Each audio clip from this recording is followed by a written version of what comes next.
Hello everyone, Kim here. Welcome to another episode of Creative Weekly Wisdom brought to you by Creating the Crafty Life. Today I thought I'd show you how I created some flowers. You can use your electronic die cutting machines to cut your petals. You can use punches. These I cut with a free cut file in Design Space on my Cricut.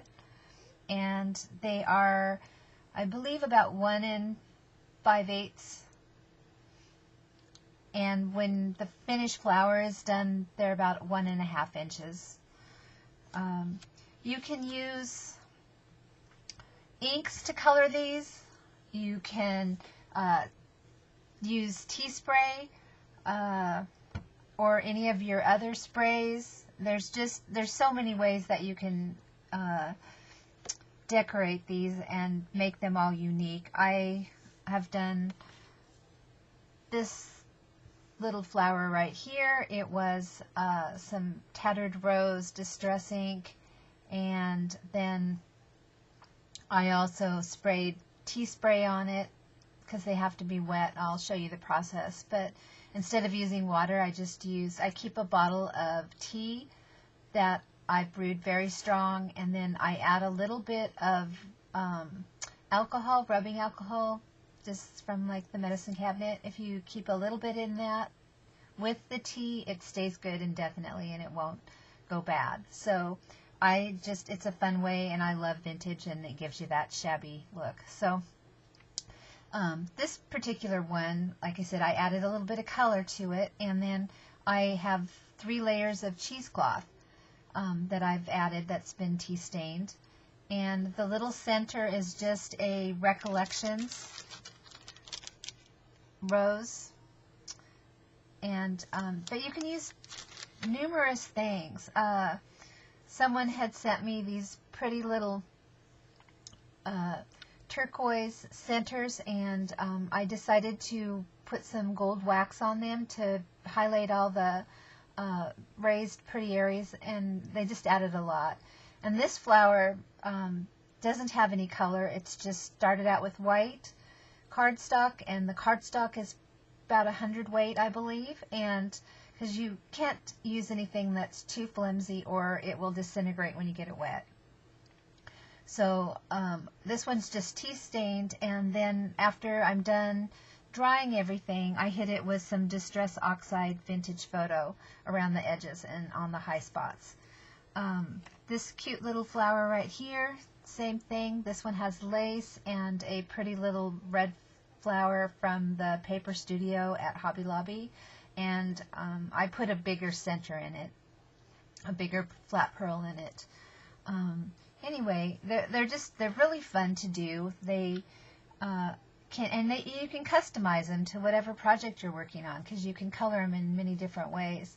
So I'm going to, and I've not done this before, so hopefully it works, but in the write-up I'm going to link the cut file, and I believe that it's free to everyone. I don't believe it's free just because I purchased it, but I believe it's in there free. So hopefully that's the case. But if not, just look at your punches, or maybe you can find a SVG file that's similar and do something along the same lines, because we can make it work, ladies.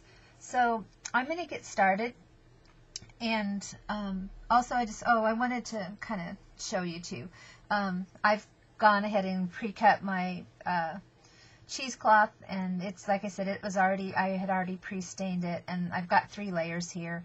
And I don't measure. I just kind of roughly cut it, and fold it 3 times and cut it, and just make it work, because this isn't rocket science. This is just shabby chic flowers, and you're just having fun with it. So a couple of different kinds of laces, some different centers here that we can add, and another fun thing to add is buttons, because I've used buttons before in the center of them. So pull out your buttons, and maybe you would find a cute little center that you could use for that. Your glue gun will work, but I'll just be using my 3-in-1 today, and my heat gun, And since I'm over here by the computer, I don't want to plug too many things in because it's the same circuit that everything else is running on. So I figured my heat gun was enough.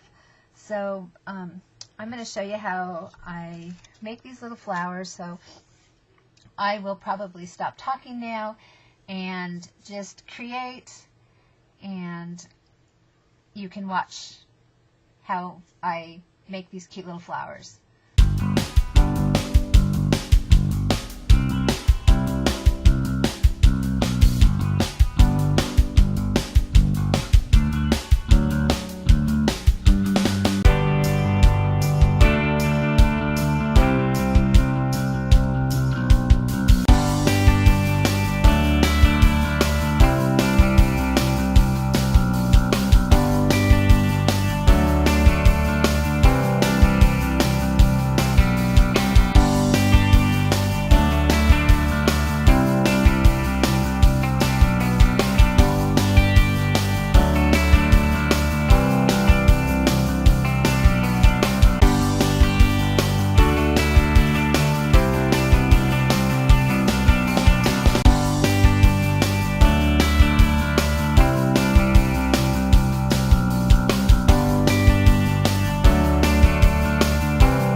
hope you enjoyed today's tutorial on the Shabby Flowers, and until next time, have a great day. Thanks for stopping by.